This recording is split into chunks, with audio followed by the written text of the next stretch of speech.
ఒక గొప్ప ఐడియా ఎందుకు ఫెయిలవుతుంది? చాలాసార్లు కారణం ఆ ఐడియాలో ఉండదు, అసలది ఎవరికోసం తయారు చేయబడింది అనే దానిలోనే ఉంటుంది. ఈరోజు మనం మన సొల్యూషన్స్ నిజమైన ఇంపాక్ట్ క్రియేట్ చేసేలా కరెక్ట్ పర్సన్ మీద ఎలా ఫోకస్ చేయాలో చూద్దాం. ఇది చాలామందిని ఆలోచింపజేసే ప్రశ్న. ఎంతో కష్టపడి తెలివిగా ఒక సొల్యూషన్ను డిజైన్ చేసినా అది ఎందుకు అనుకున్నంత రిజల్ట్ ఇవ్వదు? అసలు సమస్య ఎక్కడుంది? వింటే కొంచెం ఆశ్చర్యంగా అనిపించొచ్చు, కానీ సమాధానం చాలా సింపుల్. ప్రాబ్లం సొల్యూషన్లో కాదు, ఆ సొల్యూషన్ ఎవరికోసం చేస్తున్నామనే దాంట్లో ఉంది. మనం రాంగ్ పర్సన్ని టార్గెట్ చేసినప్పుడు మన కష్టమంతా వేస్ట్ అవుతుంది. సరే, మరి ఈ సమస్య నుంచి బయటపడాలంటే మనకొక క్లియర్ టూల్ కావాలి. అదే ఇంపాక్ట్ మ్యాప్. ఇది ఒక సమస్య యొక్క హ్యూమన్ సైడ్ని పూర్తిగా అర్థం చేసుకోవడానికి మనకు హెల్ప్ చేస్తుంది. సింపుల్గా చెప్పాలంటే ఇంపాక్ట్ మ్యాపింగ్ అనేది ఒక స్ట్రాటజిక్ మ్యాప్ గీయడం లాంటిది. మనం అసలు పని మొదలుపెట్టక ముందే ఎటువైపు వెళ్ళాలి, ఎవరి మీద ఫోకస్ పెట్టాలి అనే క్లారిటీని మనకు ఇస్తుంది. ఓకే, ఇక దీనిలోకి కొంచెం డీప్గా వెళ్దాం.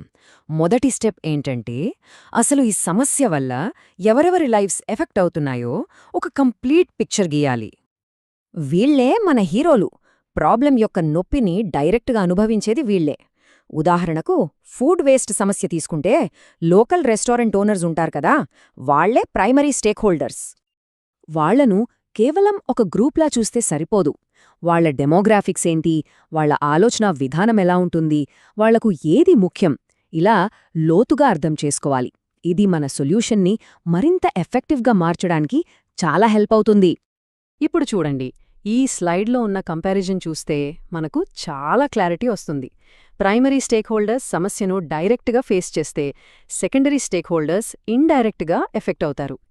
ఫుడ్ వేస్ట్ ఎగ్జాంపుల్లోనే చూస్తే రెస్టారెంట్కు వచ్చే కస్టమర్లు లేదా సిటీ శానిటేషన్ డిపార్ట్మెంట్ వీళ్లంతా సెకండరీ స్టేక్ హోల్డర్స్ అన్నమాట.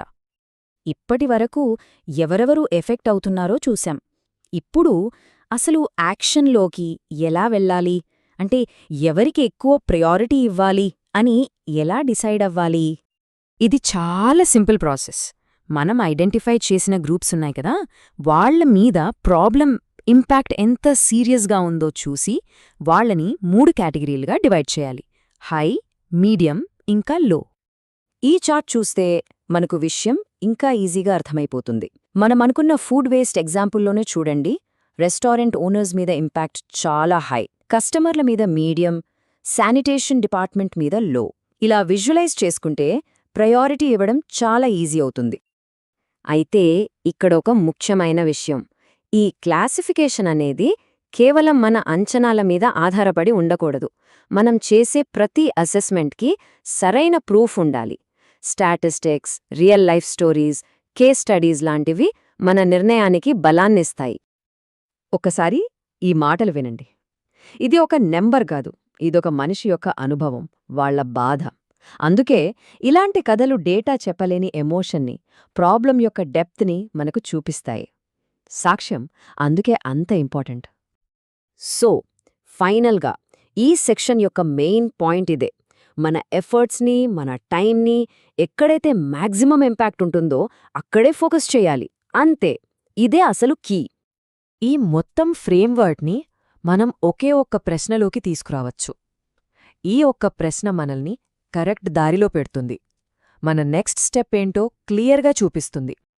కాబట్టి మన నెక్స్ట్ బిగ్ ఐడియా మీద వర్క్ చేసే ముందు ఒక్కసారి ఈ ప్రశ్న వేసుకుందాం.